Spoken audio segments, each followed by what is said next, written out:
It was 2 a.m. when I heard the faint click of the lock turning. My wife had told me earlier that she was too tired to stay up, and had gone to bed before me. That was why the sound startled me. I was already half asleep on the couch when it happened. The door creaked open softly, and then I heard her whisper in the dark, "He won't notice." My heart froze in my chest. Then came the sound I'll never forget, a man's voice replying. Low but clear, "Good. Let's go quietly." I didn't move at first, my mind scrambling to understand what was happening. My wife was supposed to be asleep inside our bedroom, yet here she was sneaking in with another man. The betrayal stabbed me harder than I could have imagined. I stayed hidden in the shadow of the living room, my pulse racing. I watched her silhouette step inside, followed by a taller figure. They didn't notice me. They were too focused on one another. She set her shoes down softly and reached for his hand. My stomach churned as I realized this wasn't a mistake. This was planned. They whispered back and forth, laughing under their breath like teenagers breaking curfew. Every small sound hit me like thunder in my ears.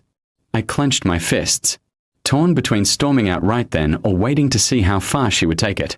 Rage battled with heartbreak, and both were tearing me apart. The man leaned close, brushing her hair back. "He's asleep, right?" he asked.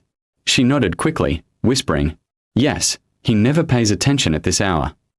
That was the moment my anger outweighed my pain. How many times had I trusted her when she said she loved me? How many nights had she lied so easily? I stepped out from the shadows, and the sight of their faces was almost satisfying. My wife gasped, stumbling back, her hand still caught in his. The man froze, his expression somewhere between shock and guilt. I looked at them both, not needing to shout. My silence was heavier than any words. Finally, I spoke, my voice steady though my hand shook. "So this is what you do when I'm not supposed to notice." She opened her mouth to explain, but the excuses died before they even formed. She knew there was nothing she could say that would erase what I had just witnessed. The man tried to step forward, muttering something about leaving, but I stopped him with a glare. "Get out," I said sharply. "You don't belong here." He hesitated only a second before walking quickly toward the door, avoiding eye contact as he slipped out into the night. The silence that followed was crushing. My wife reached for me, her face pale with fear. "Please, let me explain," she begged. But I shook my head, pulling away from her touch. "Explain what? That you've been lying to me? That you thought I was too blind to see?" Each word broke something inside me, yet I refused to let her see me crumble. She started crying, pleading, telling me it was a mistake, that she didn't mean for it to happen. But her whispers with him had already told me the truth. It wasn't the first time, and it wouldn't have been the last. Her betrayal had been carefully hidden, until tonight when her own arrogance exposed her. I walked past her into the bedroom, gathering a small bag of clothes. She followed, begging me to stop, promising to change.